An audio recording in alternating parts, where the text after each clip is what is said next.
Salutare! Astăzi vom folosi un serviciu de car sharing pus la dispoziție de Spark, cu ajutorul căruia putem conduce o mașină electrică prin București.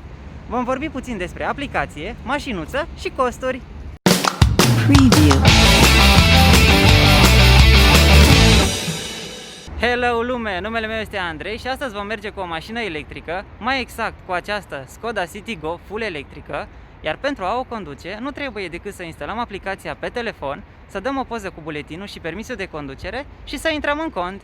De aici selectăm mașina dorită, ne uităm să vedem câtă baterie are și îi dăm rezervă. Avem 15 minute să ajungem la ea și să o deschidem. Noi suntem deja lângă mașină, așa că nu rămâne decât să apăsăm deschide și s-a deschis. Cam așa arată bordul. Introducem cheia.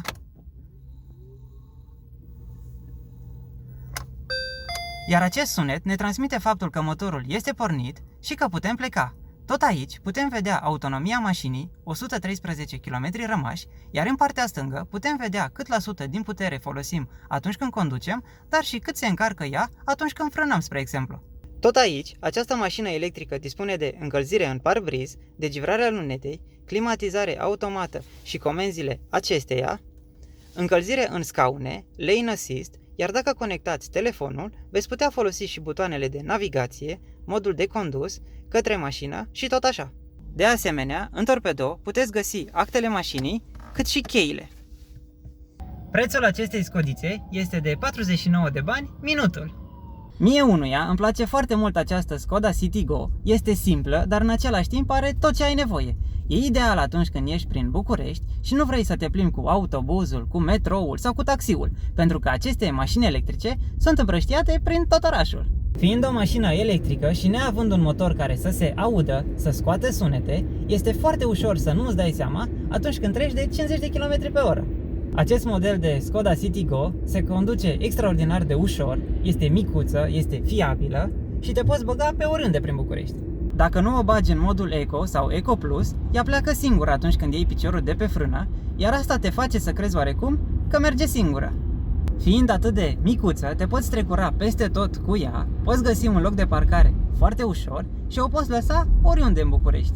Bine, asta nu înseamnă că nu mai trebuie să respectăm codul rutier, trebuie să o lăsăm totuși parcată corect și în interiorul zonei hașurate din aplicație.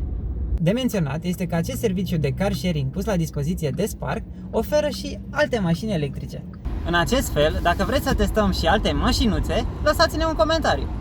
Această mașină se conduce extraordinar de ușor, dar, din păcate, dacă suntem începători, aplicația nu ne permite să o conducem. Asta înseamnă că atunci când ne instalăm aplicația, cineva verifică permisul de conducere și vede dacă îl avem sau nu de minim un an.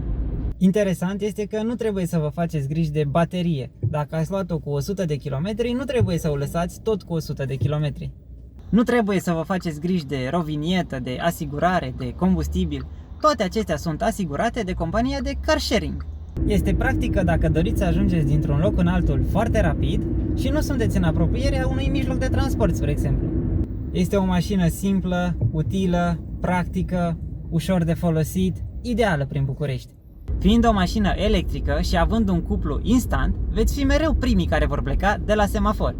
După ce ne-am făcut treaba și am ajuns la destinație, punem cheia în torpedo, ne asigurăm că nu am uitat nimic în mașină și tot din aplicația de car sharing apăsăm închide. Și s-a închis. Această cursă a costat 31 de lei, noi am mers cu ea o oră și 11 minute, iar pentru că am folosit cardul Revolut în aplicația lor, beneficiez și de 10% reducere. Eu folosesc Revolut ca o metodă de siguranță în plus și pentru el am dedicat un episod integral care ar trebui să apară în colțul din dreapta al ecranului. Tot la finalul călătoriei vom primi și un e-mail, acel Spark Trip Information, prin care ni se dau informații cu privire la cursa noastră, la distanța parcursă și la prețul plătit. Cam acesta a fost episodul de astăzi, dragilor. Vă mulțumim că ne-ați urmărit până la final, iar dacă considerați utile informațiile din acest clip, nu uitați că ne puteți ajuta cu un like și subscribe, nu uitați nici de clopoțelul de notificări, iar până data viitoare, rămâneți cu bine!